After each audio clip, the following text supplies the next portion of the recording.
So the Hellraiser myth is vastly explored between the short story and films, literature, fan films, and most importantly in comics. What aspects of the mythos would you like to see further explored, whatever film medium would be? Well, as one of the writers of those comics, you're talking to, because I contributed about half a dozen stories to the original Hellraiser comics. I like the idea of the,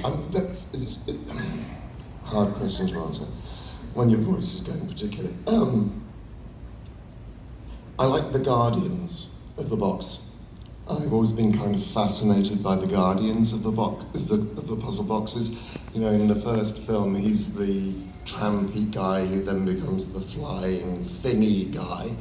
I never quite understood.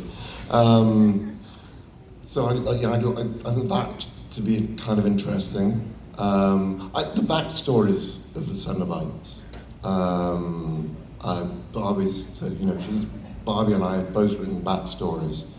Most recently, I've written a backstory for Chatter called Prayers of Desire. Just how did a 12-year-old boy end up in hell? So I think there's so much stuff that you'd go in and explore. So yeah, Guardians of the Boxes particularly I'd like to explore. The Scarlet Gospels that Clive wrote, with the big battle that Pinhead has with the political struggles of hell, I think that would be really, really interesting to see, and also because that has come from Clive's imagination as well. But it would have to be with Doug, obviously. We might have seen more of that in Hellbound if we hadn't lost the chunk of the budget. You know, there was the idea of Leviathan. Oh yeah. Which Pete picks up in Hellraiser 3. He has Pinhead saying, "My God was diamond and black light." That's the only time we hear Pinhead make reference to a god who was any kind of hierarchical superior to him. We see that diamond briefly in that glass shot. Oh Christ, I wish Clive was still here we talk about not using CGI. There's a good old-fashioned glass painting shot in Hellbound. But because there was a financial crisis, Black Thursday or Orange Tuesday or whatever it was called, and it meant that because of the shift in the exchange rates, which happened just as the budget was about to be transferred from Los Angeles to London, 1/3 of the budget was wiped away. And New World couldn't make up the slack. So as far as I'm aware, there was even talk about postponing the picture because they were so worried about it, but they decided to go ahead. So a lot of stuff got removed, and I think we would have explored some of those ideas. Wasn't there an idea of a machine in the depth down there that was spitting out Cenobites, creating the Cenobites? engineer and I think I always felt I would like to have explored more the angels-demons dichotomy. We tend to, as the series go on, land heavily on the demon side, which I think is a bit of a lazy assumption that develops about the nature of Pinhead and who he is. And there's a beat right at the beginning of Hellraiser, actually the first time we see Pinhead, after Frank has been pulled to bits, Frank in Larry's skin has been pulled to bits. We see that at the beginning of the film. Pinhead makes his way through the chains, and then he puts the jigsaw of Larry's face back together in the blood. He moves the pieces of skin, and it always struck me that that's an almost childlike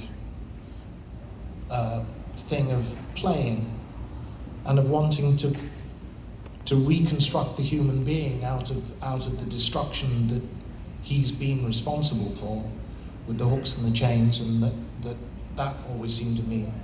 It's almost like Frankenstein, isn't it? Frankenstein putting his monster together. Yeah. I just want to say that I obviously would like to explore the more feminine angles of the story and, the female Cenobite side. But are we nearly Yeah, we're Is that- going to take one last question. Can I Yeah. ask a question? Sure. Okay, guys, what are you up to next? Oh, don't ask that. They've only got one more question. Yeah, no. Okay. Okay, we'll go right over here. Yep. For Doug, in '92 you were in a Motorhead video for HELLRAISER. What was it like working with Lenny, aka Doc? Lenny.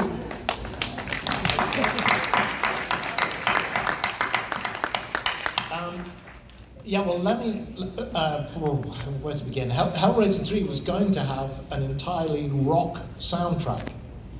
And in fact, I got a phone call at one point. They were going to put a Hellapalooza tour together. All the bands that were contributing, including Nine Inch Nails, were going to go out on tour, and they wanted me to go out on tour with it and MC it. And fuck, it never happened. The only... Then they changed their minds and put an orchestral score on it, not Chris Young, sadly. And the only song that survived was Hellraiser, which was written by Ozzy. Ozzy, for some reason, decided he didn't want to record it.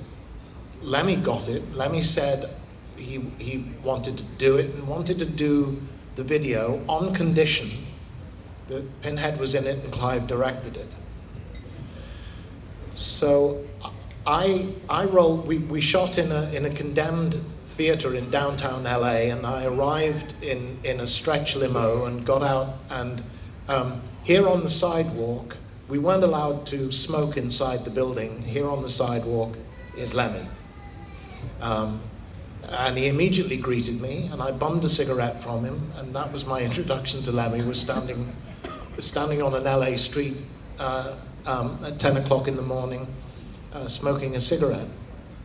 And then we came to the scene where Lemmy and Pinhead play cards, and he plays the ace of spades to win and loses his soul and blah, blah, blah. So we sat across this card table, and we discovered that we had a great love of classic British comedy, particularly British radio comedy. From the Goons on down, and he had an almost perfect recall of these things, and Round the Horn, and none of this means anything to most of you, but we sat and traded what we could remember of this. There was a flagon over here, was a glass thing, was empty, and I could see as we were talking, Lemmy kept looking at this, and he had a word with his people, and the flagon was taken away, and shortly after that it came back filled with amber liquid. And while the Prince of Darkness sat and demurely sipped his Evian water on one side of the table, Lemmy made his way through the entire flagon of amber liquid, like you and I might drink orange juice. By about 11 o'clock at night, he was just beginning to, if he got up from his chair, there would be a moment of that. But, and then I went and sat in the stalls and watched Motorhead play Hellraiser. So I'll take that. It was a pretty cool day.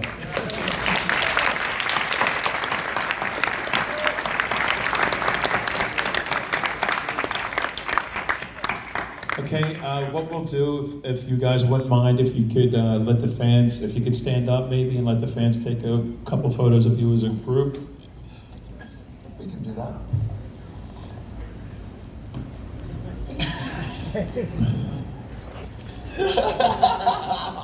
Too late for that now. Yeah, far too late.